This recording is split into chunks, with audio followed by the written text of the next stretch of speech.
gente viu esse vídeo, a gente se emocionou, porque o que eu tirei dele foi assim: a gente não pode desistir dos nossos filhos, né?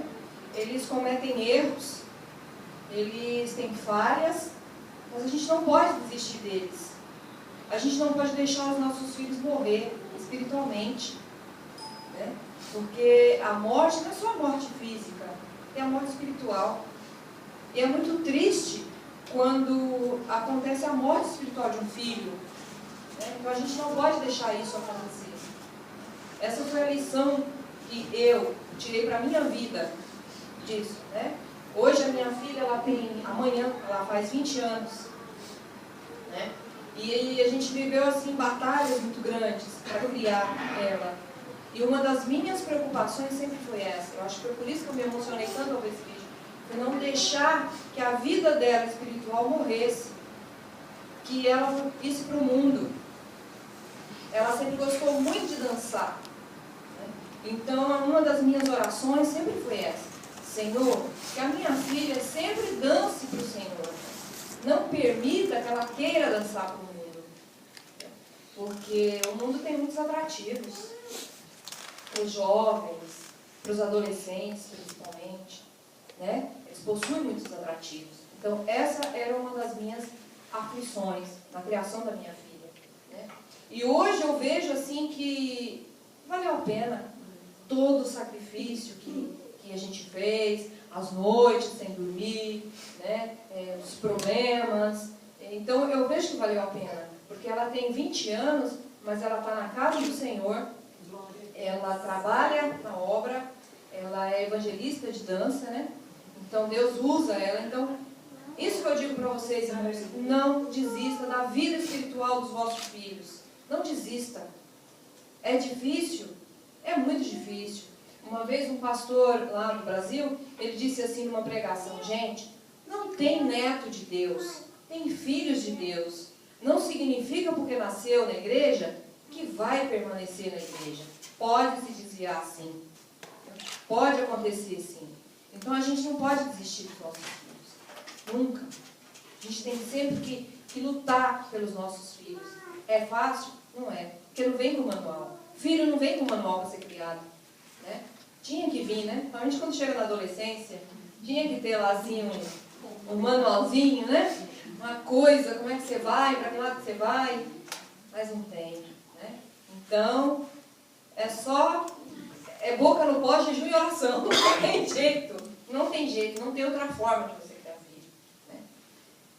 Irmãos, vamos abrir as nossas Bíblias em Provérbios 22:6.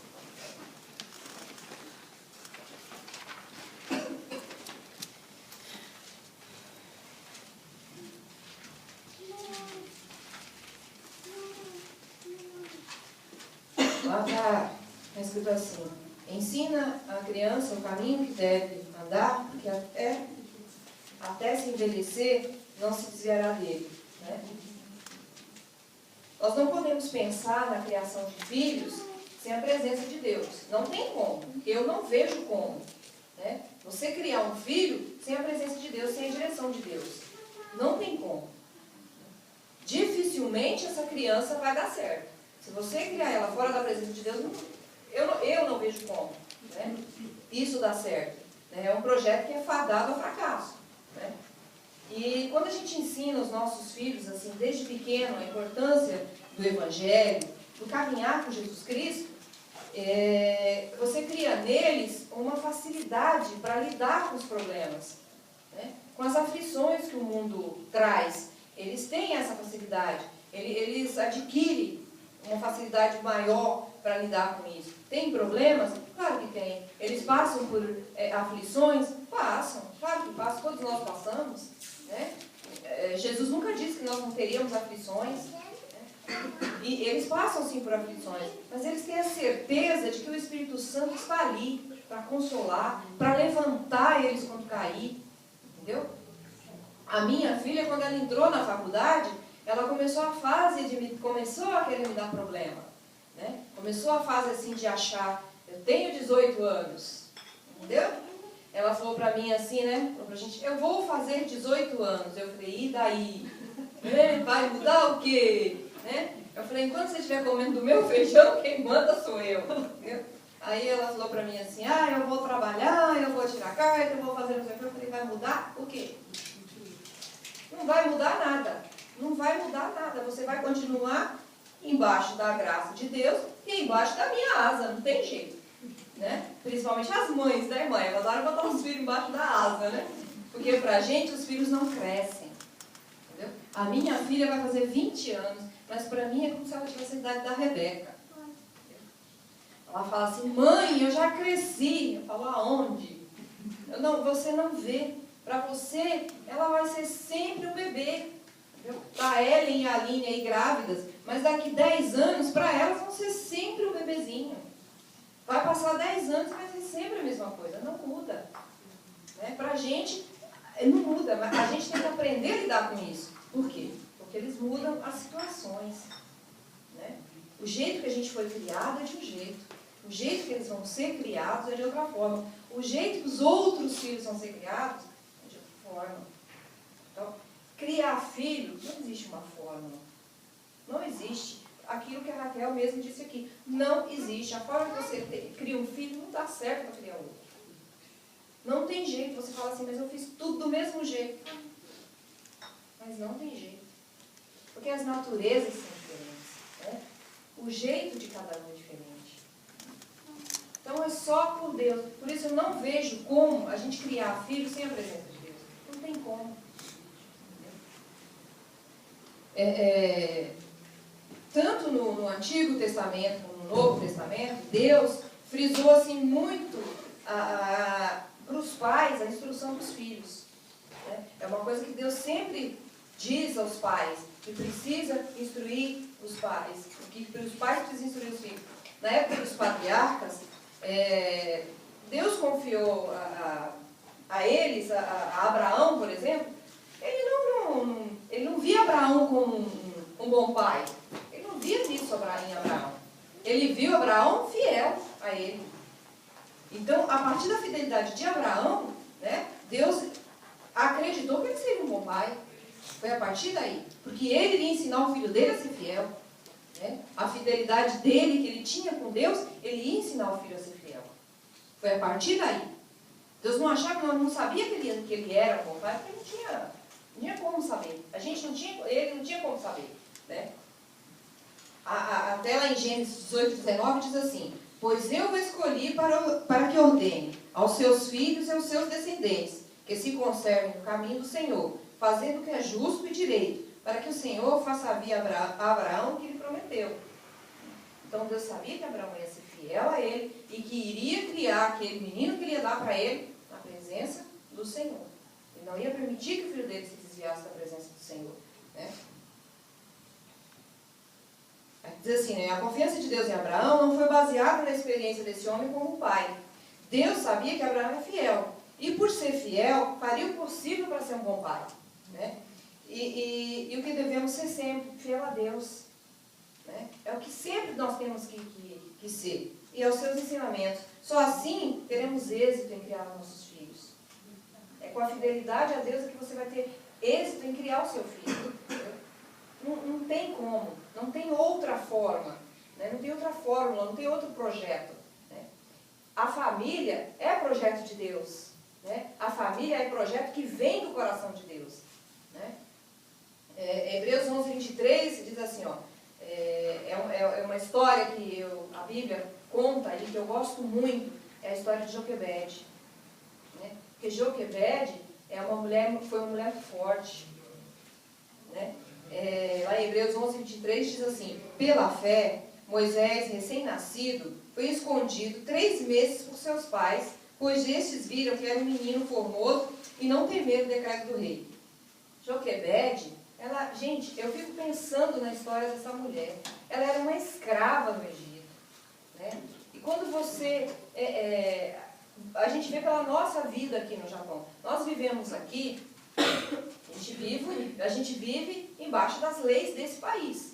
Então você tem que seguir as normas desse país. Então Joquebede era uma escrava. Né? Ela vivia embaixo do jugo daquele rei. Aí vai lá esse rei e decreta assim, os filhos vão ser mortos. né? Para matar os filhos. Né? Aí as mães que estão aqui, me digam uma coisa. O que você faria se alguém falasse assim, olha, todos os meninos que nasceram vão ser mortos? Então, esta mulher, ela tinha todos os motivos para não acreditar, questionar a Deus. Entendeu? Deus permitiu que ela fosse escrava numa terra estranha. Né? Ela teve um filho. Ó, ela não se importou com o decreto do rei, não. Ela simplesmente se importou em confiar em Deus. Ela se importou em ser fiel a Deus. Entendeu? A fidelidade dela a Deus. Ela não estava nem aí para o decreto do rei. Eu penso assim que ela disse assim, o importante para mim é o decreto do meu Deus. Entendeu? Decreto do rei, eu quero mais é que ele se dane. Eu não quero saber do decreto do rei. Eu quero saber do decreto do meu Deus. Do que o meu Deus me diz para mim fazer com o meu filho. Então, eu admiro muito essa mulher. A história dela. Entendeu? Então, o desenrolar da história de Joquebede, a maior parte de nós já conhecemos, né? Mas o que eu admiro nela foi assim, a confiança dela. Ela depositou toda a confiança dela em Deus. Entendeu? Ela poderia se questionar, será que alguém iria encontrar o filho dela? Será que aquele cestinho que ela ia colocar ali dentro não iria entrar água? Eu me questionaria isso. Se fosse a minha filha, eu iria fazer esse questionamento. Mas Deus, como é que eu vou pôr a minha filha que acabou de nascer dentro de um cesto? Como é que eu vou deixar ela ali? E se ninguém encontrar ela? Eu me questionaria assim. Mas ela escolheu a melhor parte. Ela escolheu confiar em Deus. Ela escolheu depositar a confiança dela no Supremo. Se fosse a minha filha, eu iria fazer esse questionamento. Ela... Eu perdi o fio da meada, viu, Marcelo? Que coisa feia.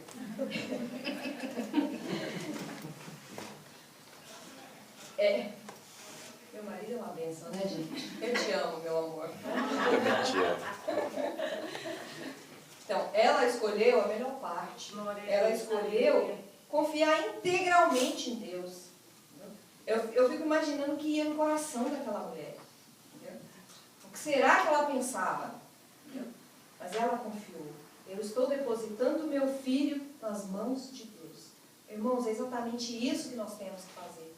Pôr os nossos filhos na mão de Deus. Colocar eles na mão de Deus. Entendeu? Temos que orar, sim, temos que orar. Temos que corrigir, é nossa obrigação. Mas nós temos que descansar em Deus. Senhor, toma conta. Está difícil a situação, está dando trabalho. Senhor, cuida. A minha filha está a quilômetros de distância de mim. Eu não posso cuidar dela. Eu não tenho como cuidar dela. Ela está do outro lado do planeta. Né? Eu não tenho como cuidar. Eu vigio, fico no pé. Se posta alguma coisa na internet que eu acho que está demais, eu vou lá e dou uma cutucada. Entendeu? Olha, tira isso daí. Entendeu? Ligo sempre. Né? A gente está sempre ligando para minha mãe para saber. Mas eu não tenho como ficar no pé dela, porque ela está muito longe. Então eu simplesmente virei para Deus e falei, Senhor, cuida dela. Acontece alguma coisa? É só isso que eu posso falar, Senhor, guarda a minha filha. Põe teu anjo aí para guardar a minha filha. Isso que a gente tem que fazer. Pedir para Deus guardar os nossos filhos. Né? Depositar os nossos filhos. Esse é o grande segredo para criar filhos. Confiança em Deus. Entendeu? É confiar em Deus para a gente poder criar filhos emocionalmente saudáveis. Né? Confiar, acreditar que eles vão confiar e que eles vão depender de Deus. Porque a partir do momento que você ensina o teu filho a ser fiel a Deus e a ser dependente de Deus, com certeza ele vai crescer um adulto fiel a Deus. Porque ele recebeu bons frutos. Ele viu bons frutos, né? Tem um tópico que é aflitivo para muitos pais. Não é só aqui. Umas igrejas assim, que a gente passa, que a gente conhece, outros irmãos de outras igrejas. Pastores, a gente conversa com pastores de outras igrejas, eles comentam, né, com a gente. que uma coisa assim que aflige muito os pais, como manter os filhos na igreja. Porque quando é pequeno, quando é do tamanho das crianças aí, da Sara, da Rebeca, da menina da irmãzinha ali, é muito fácil. É muito fácil você manter ele na igreja, porque você leva. Né? Ele está embaixo da sua autoridade. Você leva. Então não tem como ele não ir. Né? Quando começa a atingir a idade das meninas aí, da Aline e da Raquel, aí a coisa já começa a ficar... Né? Então se essa criança, se ele não tem uma base desde de pequenininho, ele não vai querer ficar na igreja. Ele não quer ficar. Por quê? Porque a igreja, para ele, ele já entra naquela fase assim, que ele tem que contestar tudo que você fala. Né? A adolescência é isso. É o oposto do que você fala. Né? Você fala para ir por ali, ele fala, não, mas eu vou por aqui. Eu quero ir por ali. Você, eu tive filha adolescente, até hoje ainda é assim. De vez em quando eu digo, é por ali. Não, mas é por ali que é melhor. Aí você tem que deixar aí e falar, Deus, guarda. Né? Você não pode guiar. A gente não pode viver a vida dos filhos. Não tem como. Né? E assim, desde o início da humanidade, a família tem base principal, é a base principal da sociedade, desde o início dos tempos. Né? E os costumes e até mesmo os cenários, né, eles se modificam, né? Eles vão mudando com o passar dos séculos. Mas tem uma coisa que não muda, irmãos. É o papel da família. Né? Os costumes mudam,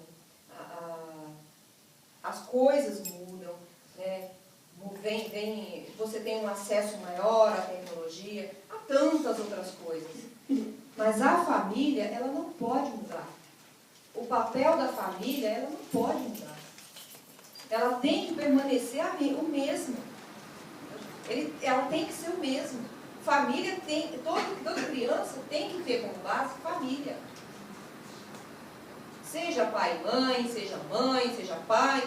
Tem vários casos que tem só o pai, que tem só a mãe. Né? Nem todo mundo pode criar os filhos com os dois. Né? Acontece coisas pelo meio do caminho que atropelam as famílias e que infelizmente elas se racham. Né? Não tem como. Né? Tem coisa que não dá para você consertar. Né? E assim, é da família que vem a formação do caráter. Né?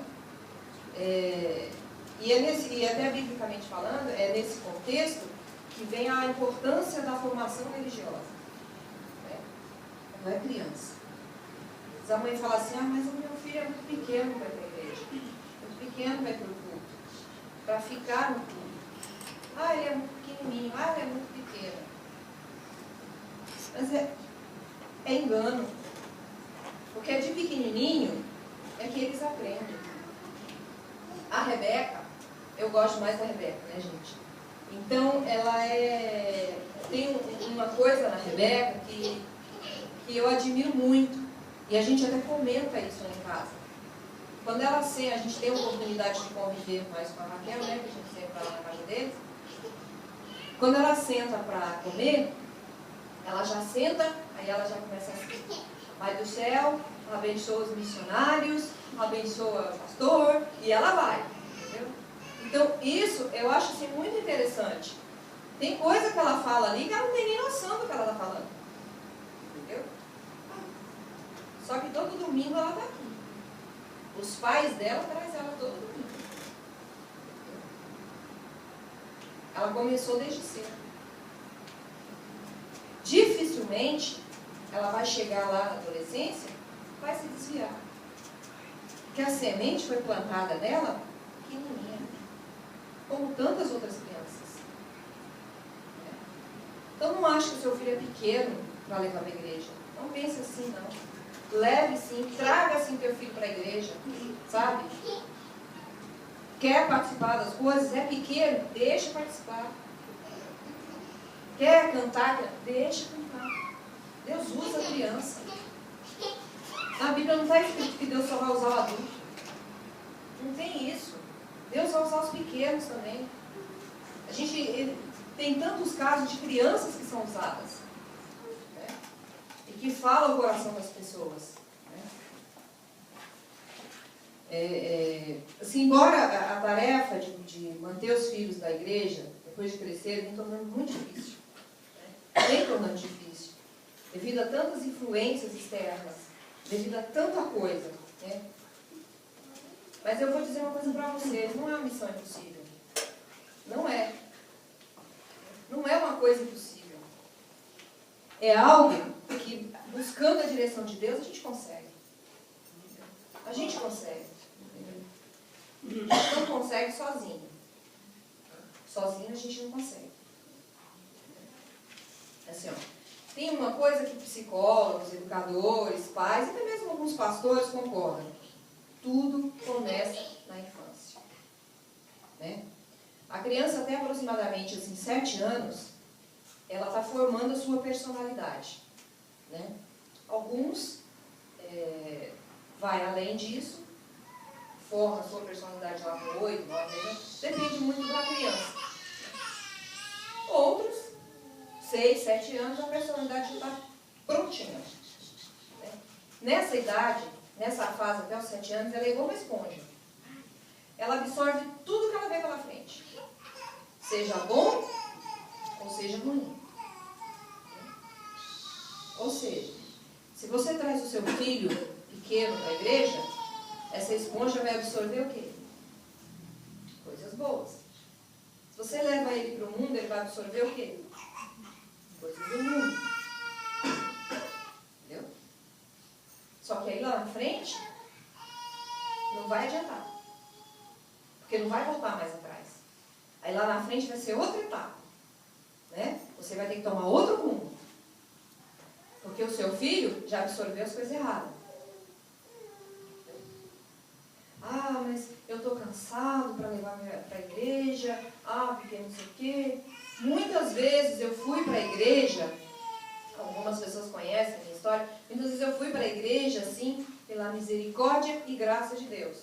Mas eu ia para levar minha filha, porque eu morria de medo que ela se desviasse.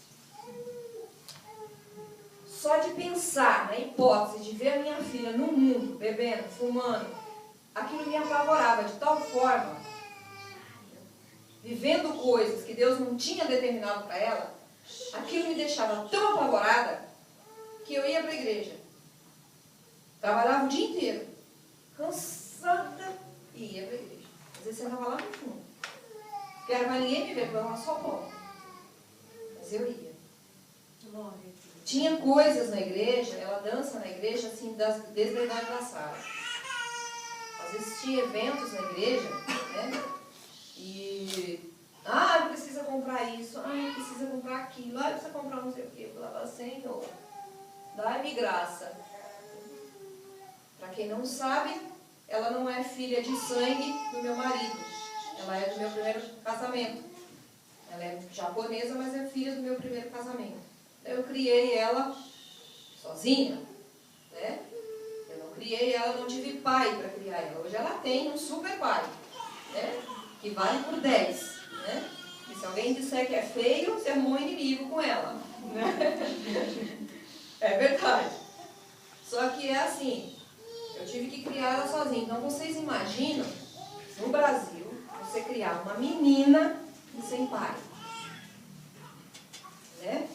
Eu tinha que ser pai e ser mãe. Eu tinha que dar exemplo dobrado, né? Eu casei muito nova, não deu certo, ele veio para cá e não deu certo o casamento, enfim. Eu fiquei grávida dela de 6 meses. Eu tive ela, criei ela próximo dos meus pais, só que é muito difícil você criar um filho sozinho. Não é fácil. Não é uma tarefa fácil. Entendeu? Mas não é impossível. Não é impossível. Porque graças a Deus eu consegui. A minha filha com 17 anos, ela já estava fazendo vestibular para entrar na faculdade. Ela nunca repetiu um ano. Ela nunca me deu trabalho na escola. Deu os trabalhos na adolescência, porque a adolescente é rebelde por si só. Né?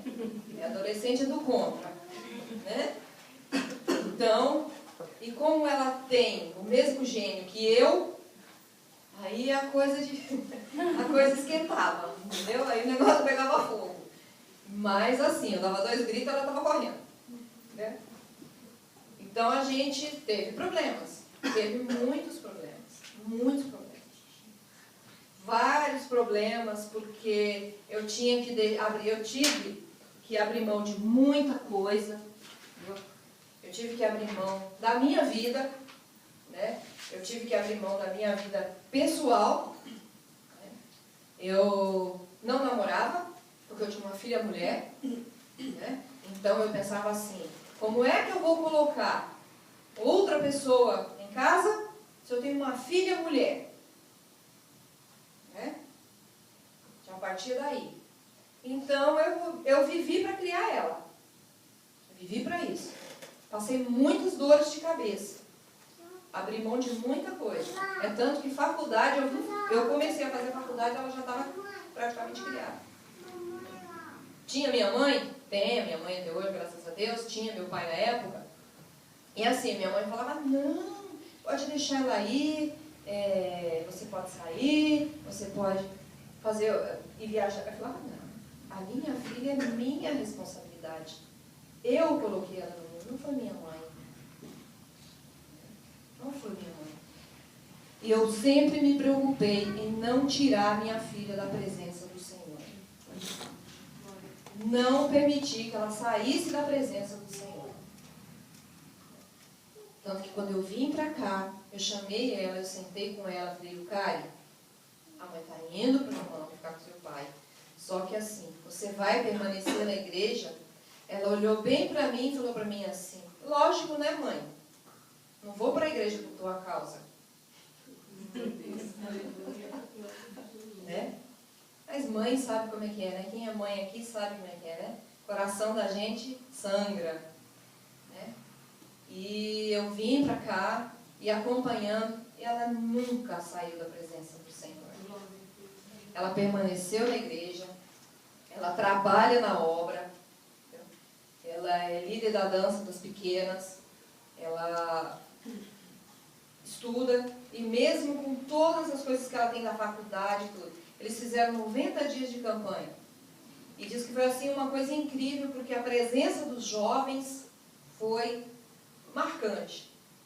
Eu estava conversando com a esposa do pastor lá outro dia, e ela estava comentando isso comigo. Que os jovens permaneceram na igreja os 90 dias orando. Orando por eles, pelas famílias e por outros. Sabe por quê, irmãos? Porque a família está no coração de Deus. As igrejas, elas têm se preocupado muito com a família. Porque o diabo, ele está tentando desestruturar as famílias. Porque a família é a base de tudo. Se ele quebra a família, ele quebrou todo mundo. Né? Se a família desestruturou, filhos desestruturados vão ser criados, vai cada um para um lado. Então a família é a base de tudo. Desde o início dos tempos. E a gente tem que ensinar para os nossos filhos que ir para a igreja é prazeroso. Não é um fardo. Né? Não você chegar no domingo e falar assim, ai, vamos para a igreja de novo. Aí seu filho vai virar e vai falar assim, então por que a gente tem que ir? Né? Não é verdade? Se é um fardo para você, por quê? A criança vai pensar isso. Ele vai pensar assim, poxa, se para o meu pai e para a minha mãe ir para a igreja é um fardo, por que ele quer me enfiar lá dentro todo domingo? Por que todo domingo minha mãe tem que me arrumar para me fazer para a igreja? Se para ela é um fardo. Né? Então a gente tem que passar isso para os nossos filhos. Ir para a igreja é um prazer. Ler a Bíblia é prazeroso. É gostoso. Não coloca a leitura da Bíblia para o teu filho como um peso. Uma vez uma mãe, eu dava aula na escola bíblica para adolescente. E ela chegou para mim e falou assim, tinha uns 12 anos. Irmã, minha filha está de castigo. Eu falei, é mesmo, irmão? O que aconteceu? olha, ela me desobedeceu e não sei mais o que. Eu falei, mas que castigo que você deu para ela, irmã? Eu fiz ela ler o Salmo 119 3 vezes.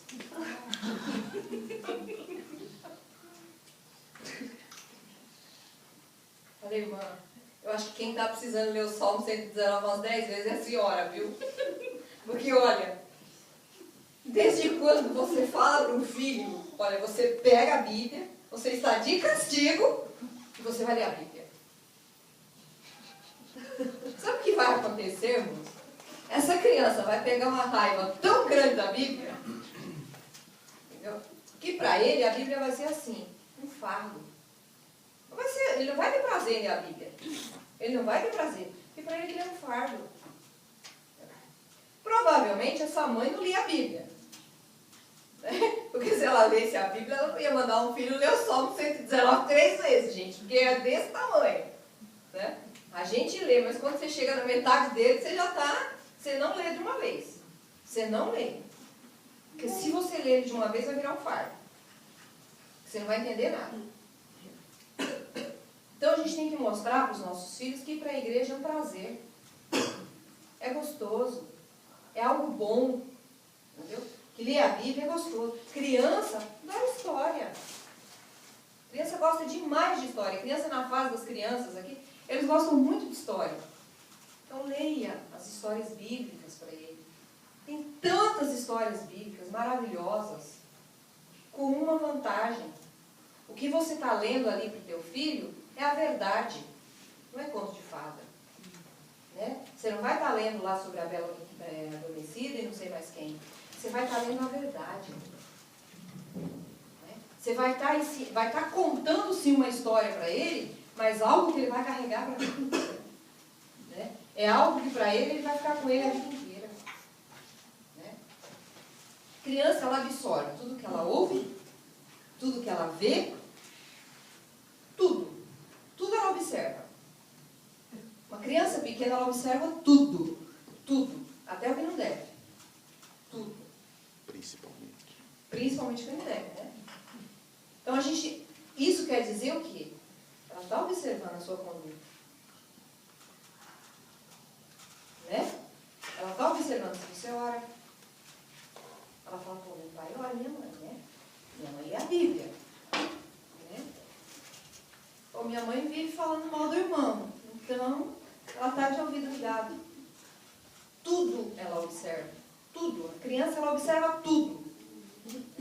Uma criança na idade da Sara, ela está ali brincando com a Rebeca, por exemplo, você acha que ela não está ouvindo. Você quer falar alguma coisa aqui, você pensa assim, não está escutando. Engano teu. Porque ela está com o ouvido ali na Rebeca, mas o outro dela está ligado no que você está falando. Isso é da idade dela. Não é porque ela é uma criança enxerida, porque ela é uma criança enxerida, não é nada disso. É a idade da descoberta. Tudo ela quer saber. Tudo ela vai te perguntar. Então a gente tem que tomar cuidado, porque nós somos espelhos dos nossos filhos. Entendeu? É nessa fase que a criança absorve a autoestima, né? É onde a identidade dela é formada. Se ela vive num lar turbulento, a identidade dela vai ser de uma criança turbulenta. Se ela vive num lar de briga, a identidade dela vai ser uma criança de briga. Né? Se ela vive num lar onde há contenda, ela vai crescer e ela, lógico, ela vai achar que ela pode fazer a mesma coisa. Porque foi o exemplo que ela teve. Foi o espelho que ela teve. Entendeu? Nós precisamos tomar cuidado para que nossas crianças absorvam princípios corretos, não princípios equivocados, errados, né? Que é diferente daquilo que Deus tem para elas, daquilo que Deus determina para elas, daquilo que Deus nos orienta a fazer. Né? Porque Deus nos orienta a criar os nossos filhos embaixo da graça dele, né? Dentro da igreja. Né? Mas se essa criança tem um conceito equivocado, ela vai ser criada fora dessa vontade de Deus. Quando essa criança chega na adolescência, famosa adolescência, né? É um assunto assim tão discutido, né? é a etapa onde a coisa pode complicar. Ela complica nessa fase. Por quê? Nessa fase que os filhos, eles têm muitos conflitos emocionais. São inseguros, inconstantes. De manhã ele quer vestir rosa, de tarde ele já quer vestir verde. Né? Essa fase é assim. Quem teve filho adolescente sabe disso. Eles mudam de ideia assim, igual o vento, né? Passou o vento, a coisa mudou. Eles mudam, é impressionante. Eu falava para ele, o cara assim, mas você não queria aquele lá, não quer mais. Ela saía de casa, eu vou comprar tal sapato. Então tá bom, então vamos. Formadinha na cabeça.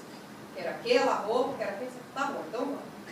Quando chegava lá, ela já ia tocando. Mas você não disse que queria criar, mas não quer não. Aí ela comprou o outro sapato, resultado, né? Sabe como que é mulher, né? Né, meu bem? Aí tem que mudar tudo, né?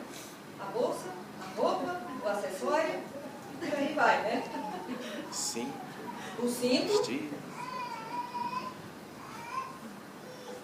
Então eles mudam de opinião assim, no estalar de Deus. Né? Por estarem passando pelo período de mais reflexão dos conhecimentos recebidos, né, nessa fase, eles mudam muito de opinião, então eles são facilmente influenciados. Verdade. É nessa fase que eles são influenciados. Que quando é criança, você decide. Quando é adolescente, os outros influenciam. Né?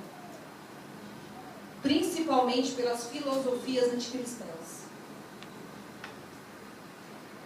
Muitos jovens, eles se desviam, não é na fase adulta não, irmãos, é na adolescência. Ele vai para a igreja, porque os pais obrigam ele a ir. Mas ele não está lá dentro da igreja.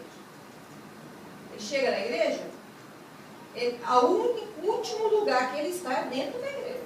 O corpo dele está ali, sentado dentro da igreja. Porque os pais falam, não, você tem que ir. Mas ele não está dentro da igreja. Porque eles são influenciáveis.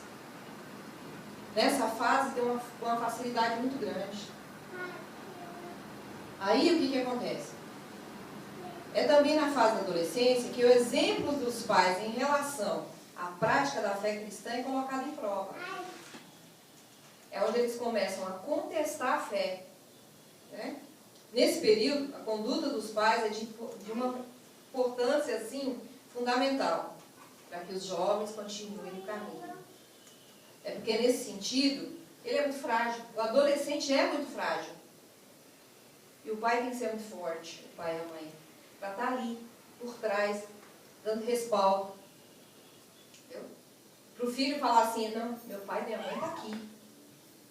Eu sou frágil, estou frágil, mas meus pais estão aqui. Porque a partir do momento que você está ali, guardando o seu filho na adolescência, em oração, né? Guardando o seu filho na busca com o Senhor, ele comete erros. Ele vai cometer erros. Todos nós cometemos. Mas ele sabe que ele tem alguém ali, ó. A minha mãe, alguns aqui devem conhecer o Thales Roberto, o cantor.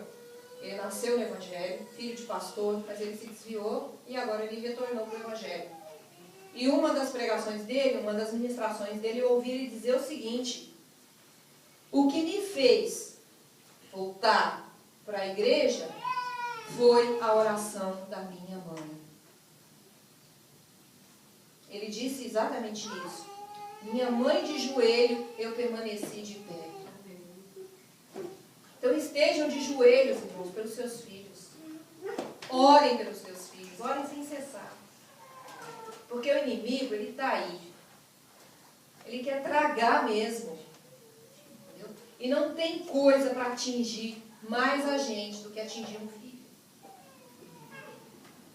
Se faz para você, você suporta. Mas se atingir teu filho é diferente. Então, para não chegar nesse ponto de você sair da graça pelo teu filho, orem pelos teus filhos. Jejuem pelos teus filhos. Levem os teus filhos para a igreja. Não Não permita que o diabo venha ganhar a batalha do seu filho.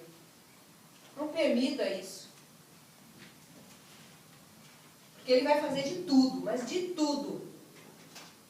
Ele vai mostrar para o teu filho as coisas bonitas, né? Ele vai mostrar tudo que você disser que não pode, ele vai mostrar para ele que pode. Né? Vai aparecer o amiguinho lá, entre aspas, e vai falar para ele assim: conversa fiada. Claro que pode. Eu dei aula, não foi só para criança evangélica. Eu dei aula para adolescente não cristão. E você acaba se envolvendo na vida do aluno. Não tem jeito, você acaba se envolvendo. A gente acaba vivendo a história deles. Porque eles passam mais tempo com o professor do que com os pais. E são muitas aflições. Muitas. Pais que bebem, crianças que são criadas a Deus dará. Eu tive uma aluna com 8 anos de idade, que ela chegou para mim na sala de aula e falou para mim assim: Pro, esta noite eu dormi na rua. 8 anos de idade. Eu olhei para ela e falei assim: menina, como assim você dormiu na rua? Eu falei: e a sua mãe? A minha mãe, ela bebeu, dormiu, eu pulei a janela e fui para a rua. 8 anos de idade. Eu falei: e o teu pai? Ih, Pro, meu pai é um caso perdido. Ele está preso. Desse jeito, meu pai é um caso perdido. E aquilo me mexeu muito comigo. Eu falei: meu Deus, os nossos jovens estão se perdendo. Nessa época, estava muito puxado para mim e eu tinha parado de dar aula na escola bíblica. Estava muito puxado. Eu estava estudando, dando aula em 2 escolas. E tinham me chamado para dar aula de novo e eu tinha falado que eu ia pensar. Porque estava muito complicado. Não era nem para mim pegar uma sala, porque já estava no meio do ano. Era para mim pegar umas férias de uma professora da escola bíblica. Aí eu peguei, isso foi no domingo, que me chamaram. Na segunda-feira ela me contou essa história. Quando eu cheguei em casa, eu liguei para o meu pastor lá, falei para ele assim: pastor, alguém já pegou a sala dos adolescentes? Ele falou para mim assim: não, ela vai sair de férias e eu vou ter que colocar a sala junto com os jovens. Eu falei: não precisa. Aí ele falou para mim: por quê? Eu falei: porque eu vou pegar a sala de novo. Aí ele: glória a Deus! Precisou Deus usar uma pessoa do mundo para que eu quisesse, para que eu achasse tempo, né? Para me encontrar tempo para pegar a sala de novo. Porque eu não queria realmente, eu estava muito sobrecarregada. Muita coisa da faculdade. Então não desista da instrução dos seus filhos na igreja. A instrução que nós damos para o nosso filho no dia a dia, nas escolas, no período circular e tal, é muito importante. É muito importante, sim. Você vai formar profissionais, ele vai ter bagagem para trabalhar, para arrumar um bom emprego. Mas a mais importante, na minha opinião, é a formação que você dá dentro da igreja, dentro da sua casa. Porque na sua casa também pode ter uma igreja. Na sua casa. Não ache que o seu filho precisa aprender só na igreja. Não é só aqui, não. Ele precisa aprender lá em casa. Porque ele aprende muito mais com o exemplo que você dá para ele do que com ele, do que ele escuta na igreja. Porque na igreja ele se dispersa. Agora, o que ele vê você fazendo, isso ele guarda para sempre. Isso ele vai guardar. Isso vai permanecer com ele pro resto da vida. Isso ele vai passar para os filhos dele quando ele tiver um filho. Então, irmãos, nós precisamos criar filhos saudáveis, porque só assim nós vamos ter jovens aptos a levar a salvação para outros. Né? Os nossos filhos, eles são o futuro da igreja. Jesus pode voltar amanhã, mas pode voltar daqui 10 anos, daqui 20, nós não sabemos. Então nós temos que preparar os nossos filhos para amanhã ele preparar outros filhos, outros jovens. Né? E para que eles absorvam isso de forma correta. O diálogo. Não existe nada mais importante numa família do que o diálogo. O diálogo é assim, franco e honesto. Né? O diálogo franco e honesto. Ele é muito importante dentro de uma família. Isso cria um vínculo muito grande entre os pais e filhos. Porque o seu filho ele vai falar assim: poxa vida, eu posso conversar com tal coisa com a minha mãe. Eu tenho essa liberdade de conversar com a minha mãe. De chegar para a minha mãe e contar para ela o que me aconteceu. Ele vai poder... Porque senão ele vai buscar lá fora. Entendeu? Se você não conversa com o teu filho, se você não ensina o teu filho a ter confiança em você, ele vai buscar lá fora essa confiança. É muitas vezes onde ele adquire a confiança do traficante. Porque o traficante, ele perde tempo com o seu filho. Ele não ganha o filho, aquele adolescente, ele não ganha ele hoje. Ele não chega para um adolescente e fala para ele assim: olha, usa droga aí que é legal. Não é assim. Não é assim. Ele perde tempo. Ele vai 2, 3, 10 vezes. Né? O pastor, acho que não trabalhou em escola do Brasil, né? Mas aqui ele trabalhou. Então, nas escolas do Brasil é assim. O adolescente é assediado na porta das escolas pelos traficantes. Mas não é uma vez, não. É 10 vezes. Então, perca tempo, entre aspas, com seu filho. E se você não fizer isso, o mundo vai fazer. O mundo vai fazer. E o adolescente vai se desviar. Porque ele é frágil, volúvel. Ele pensa uma coisa de manhã e outra de tarde. Ele não tem firmeza de pensamento.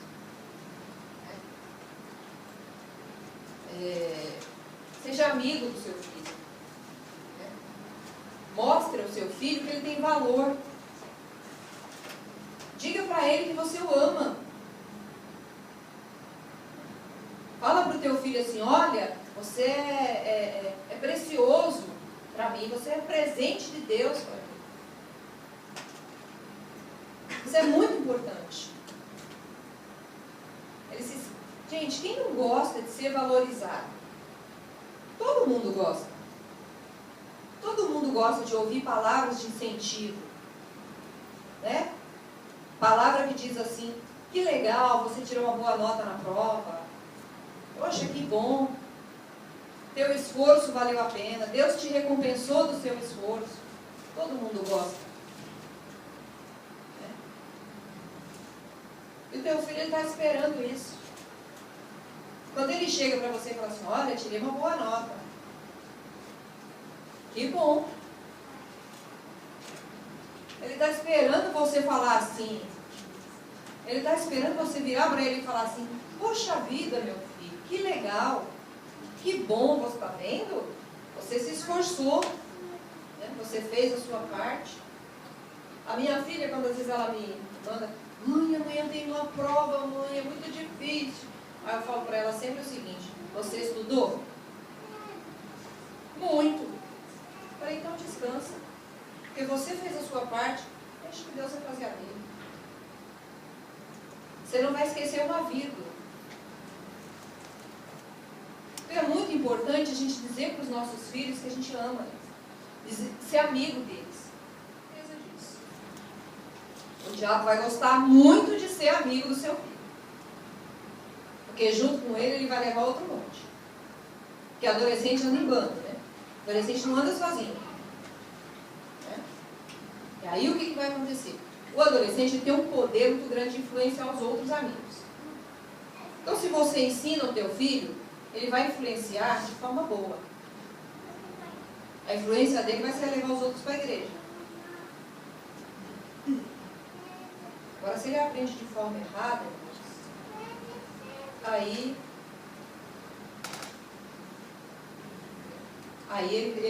ele vai levar de forma errada. Nessa fase da adolescência, a mãe ela tem uma importância muito grande. Muito grande. Nessa fase, a mãe é muito importante. Mesmo porque um filho não é feito por um só. Né? O filho é responsabilidade dos dois. Da mãe e do pai.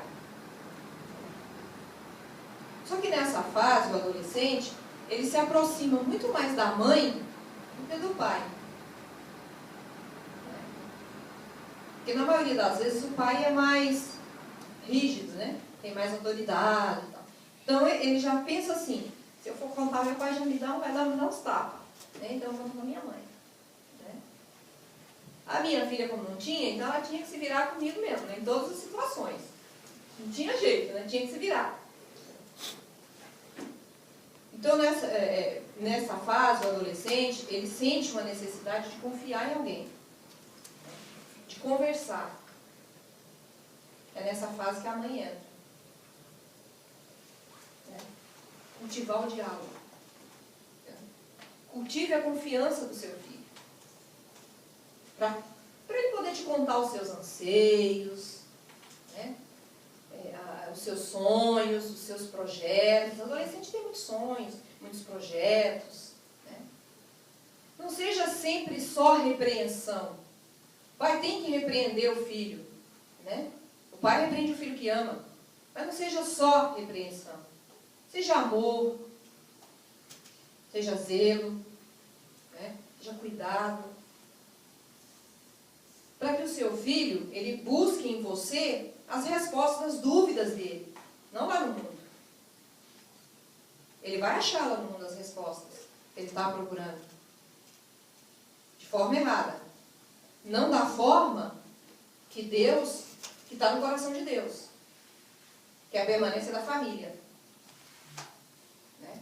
Ele vai buscar lá fora de forma errada. E ele vai encontrar. Se você não der para o seu filho esta confiança, ele vai achar lá fora. Né? E a maior parte desses adolescentes é assim, eu trabalhava com adolescente da igreja e não da igreja. E assim, eles tinham, na minha sala da escola bíblica, tinham muitos adolescentes de pais não cristãos. E assim, um dos anseios que eles vinham me contar as histórias e tal. Então eles passavam a confiar em mim, né? E coisas assim que eles tinham um anseio muito grande, era do problema dos pais não serem crentes. Tinha um garoto que ele falou para mim assim, olha, é um problema sério, professor. Eu falei, por quê? Porque eu aprendo uma coisa aqui e outra na minha casa. Só que com um detalhe, irmãos, esses pais não eram cristãos. Esse menino tinha que ser luz lá, nas trevas. Então seja você luz na sua casa. Né? Seja espelho para o seu filho. Peça perdão para o seu filho. A gente também erra com os filhos. A gente comete erros com os filhos. A gente diz coisas que não deve. A gente diz, sim. Às vezes a gente falha. Mas não tenha medo de pedir perdão para os teus filhos, não. Porque o dia que você pede perdão para o teu filho, ele está aprendendo que ele também precisa pedir perdão. Que ele também precisa perdoar. Ele aprende isso. Porque é com o teu exemplo que ele aprende. Porque nós somos espelho. Né? Salmo 127, 3 diz assim: eis que os filhos são herança do Senhor, e o fruto do ventre o seu galardão. O adolescente, ele é uma pessoa assim. Ele não é criança, nem adulto. Né? Ele está naquele período de transição. Né? Aí ele pergunta assim, sou o quê então? Né? Minha filha perguntava muito isso. Não sou criança, mas também não sou adulto. Não posso tomar atitude de adulto. Mas se eu faço alguma coisa, você fala para mim, nossa, mas você não é mais criança. Né? Não é verdade? Eu só respondia para ela o seguinte: você é fruto do sonho de Deus. Era só isso que eu dizia para ela. Filha, você é fruto do sonho de Deus. Porque não adiantava eu explicar para ela, olha, você é adolescente é assim. Não ia adiantar. Ia ficar mais revoltada. Irmãos, incentive e cultive as boas amizades dos seus filhos. Eles precisam conviver com pessoas da idade deles, sim, mas pessoas emocionalmente saudáveis. Se o seu filho já é um adolescente complicado, ele vai conviver com outro adolescente complicado e meio. O que vai virar? Você vai ter dois problemas. O do seu filho e do filho do outro. Então, cultive as amizades dentro da igreja. Dê prioridade para os amigos da igreja do seu filho. Tem eventos na igreja, incentive os seus filhos a participar. Incentive. Ah, tenho vergonha. Não precisa ter vergonha, não. Incentive, sim, a participar. Aí as mães, eu já ouvi isso de muitas mães, ah, não, minha filha tem vergonha. Se você continuar falando, não, minha filha não vai participar de nada da igreja porque ela tem vergonha, ela vai continuar com vergonha e ela não vai participar. Ele não vai participar de nada da igreja. A gente precisa, sim, ensinar eles a conviver em sociedade, porque a sociedade está aí, a gente faz parte dela. Né? A gente vive com ela, mas você tem que ensinar para eles que eles não fazem parte de lá. Eles convivem lá. Mas o que eles aprendem lá, 99,9% eles têm que deixar lá.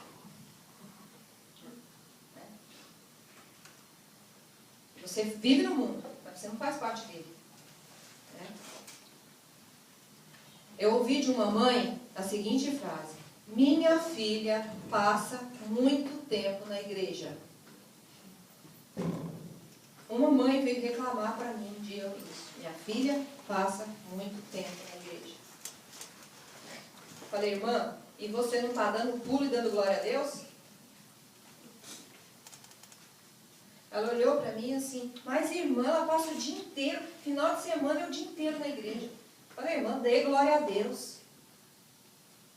Porque eu prefiro que a minha filha se enfie na igreja sábado de manhã, saia sábado de noite, fique esse domingo o dia inteiro na igreja, do que ela está lá na minha casa ouvindo que não deve, ou então está na casa da amiga aprendendo que não deve, porque você dá um ensinamento e o outro pai dá outro. Aí eu me perguntei, falei, Senhor, será que ela preferia que a filha estivesse no mundo? Essa irmã é uma serva de Deus, diaconisa na casa do Senhor.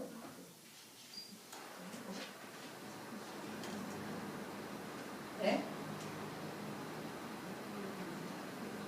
Aí a gente se pergunta, o que está errado com os nossos jovens? Aí eu me pergunto, o que está errado com os nossos pais?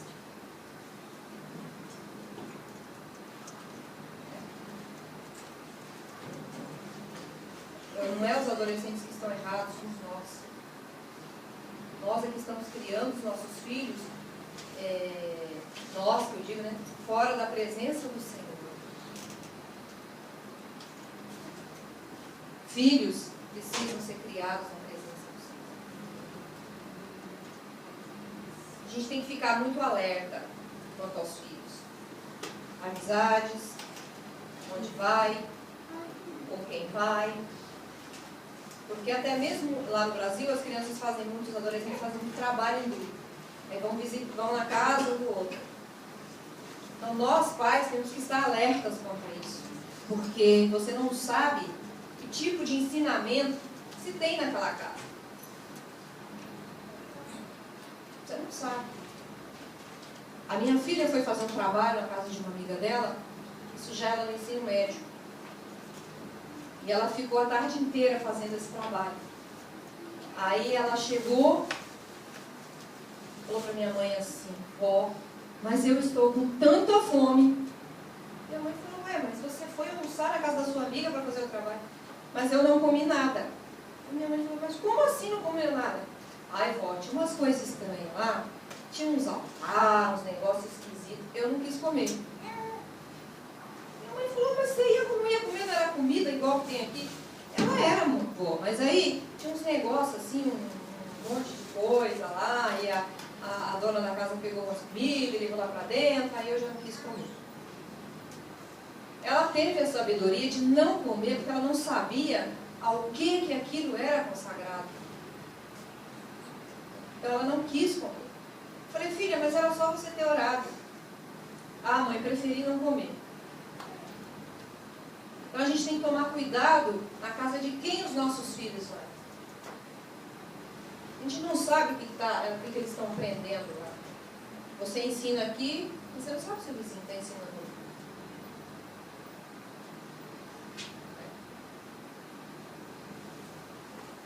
A gente tem que estar muito alerta quanto à internet.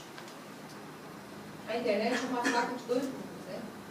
Ela é boa e ela é ruim. Ela é boa porque se você pega e traz para o teu lado bom, você vai usufruir muito bem dela. Só que você imagina o seguinte: uma criança de 12 anos, 13 anos, um adolescente, sozinho na internet. Você acha que ele vai assistir desenho animado? Ele vai ver tudo que ele não pode, se ele estiver sozinho. Pai e mãe tem que ser invasivo, sim. Eu tive um professor de psicologia na faculdade que ele falava isso. Pai e mãe tem que ser invasivo. Tem que invadir privacidade, sim, de filho adolescente. Você tem que invadir. Filho adolescente, você tem que saber. Porque o problema, a gente só consegue contornar ele quando você pega ele no início, né?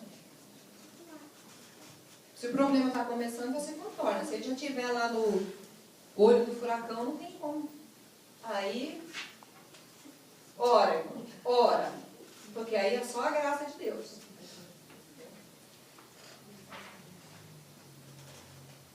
Tenha tempo para passar com seus filhos. Aqui no Japão as pessoas trabalham muito. Mas tenha tempo. Disperse tempo para você passar com teu filho. Muitas vezes, você ir ali na esquina comprar um sorvete com teu filho tem uma importância tão grande na vida dele, você não tem noção do que é.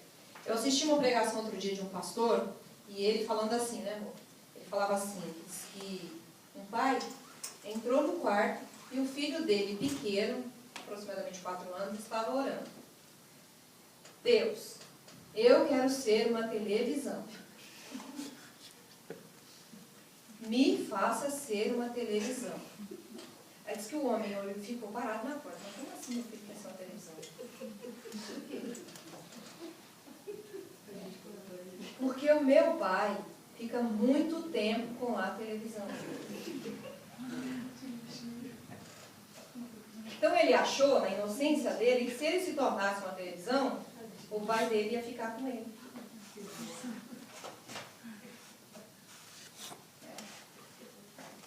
É aquela outra história também que ele fala assim: pai, quanto você ganha por hora?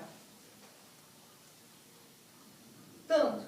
Ele juntou o dinheirinho dele, chegou e falou: então tá aqui, pai, ó. Passa uma hora comigo. Disperse tempo com seu filho. É muito importante. Discipline teu filho, mas também dê amor. Dê muito carinho, mas também ponha limites. Deus, Ele nos corrige, né? Sempre Deus nos corrige.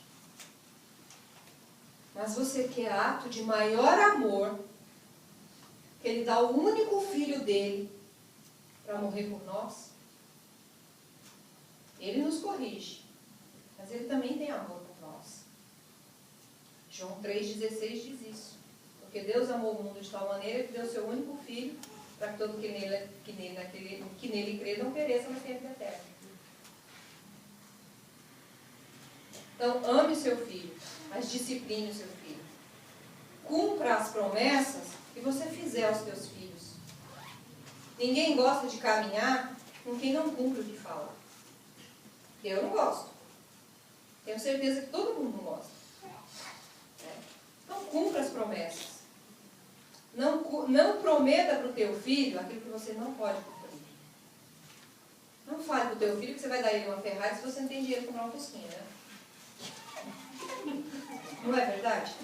Você não pode prometer para o seu filho, olha, eu vou te levar em tal lugar, mas você não tem dinheiro para levar.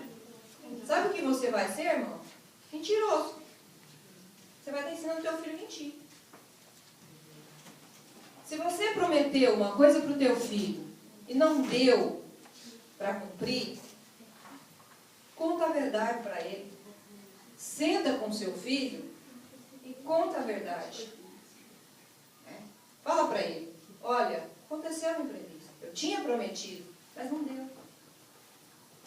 É melhor do que você virar para ele e falar assim, olha, não vou fazer. Não quero fazer porque eu sou pai e você é filho. Quem manda sou eu. E pronto, acabou. Você simplesmente minou a confiança que ele tinha em você. Ele vai pensar assim, meu pai é mentiroso. Meu pai não vive falando na igreja que mentir é pecado, como é que ele conta mentira? Como é que ele me promete uma coisa e ele não cumpre?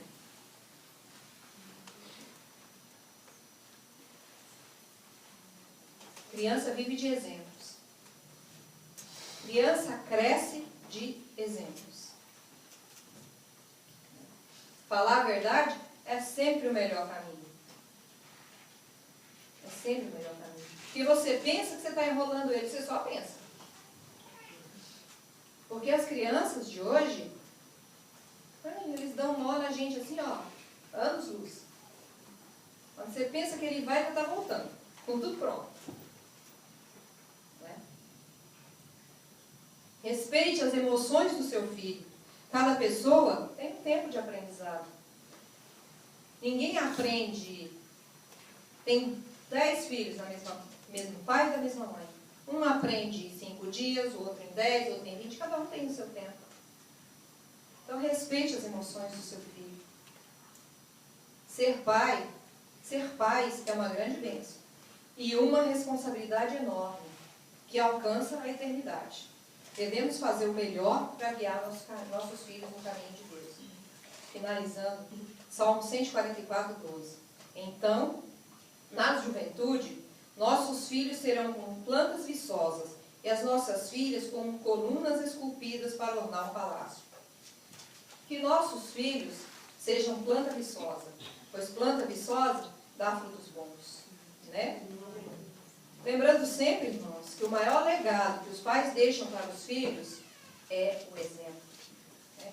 Se dermos bons frutos, nossos filhos com toda certeza também vão dar.